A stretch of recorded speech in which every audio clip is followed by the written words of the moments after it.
Assalomu alaykum milliy show obunachilarimiz, vaqtingizni olmayman. O'zi 1-2 minutlik video, oxirigacha tomosha qiling, like ni bosing, podpiskani bosing, yangi kelgan bo'lsangiz assalomu alaykum.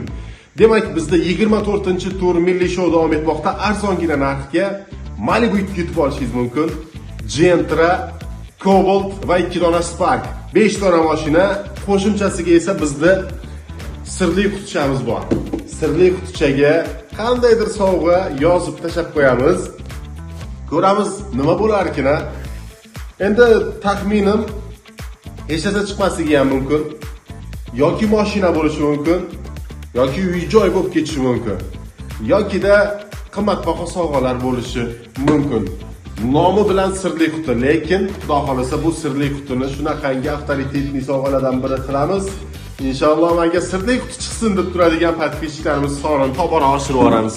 Shunday ekan, Rossiyada bo'lsangiz 1100 rubl, Qozog'istonda bo'lsangiz esa 7000 tanga, O'zbekistonda bo'lsangiz esa 160 ming so'mning evaziga aynan shu toychoqlardan birini yoki sirli qutini yoki pul yutuqlarimizdan yutib olishingiz mumkin.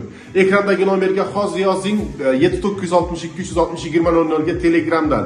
Uji bizda 5000 dona biletimiz sotildi. 2-3 kunning ichida mana bemalol xarid qilsangiz bo'ladi. Uzog'i bilan hafta ichida o'yinlarimiz bo'lmoqda. Xudoga shukr, yaratuvchimizga behisob shukr va o'chirt bilan mashinalar topshirilmoqda.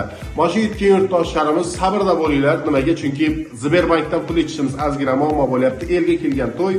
Shunday ekan, o'chirt bilan chiroyli tarzda topshiryapmiz. Birma-bir YouTube, Instagram, TikTok tarmoqlarimizga joylab borilmoqda.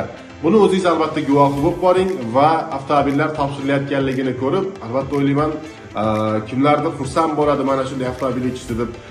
Kimlardir sabr bilan kutayotgan bo'lsa, sabrda bo'lasiz. Omadli bo'lsin.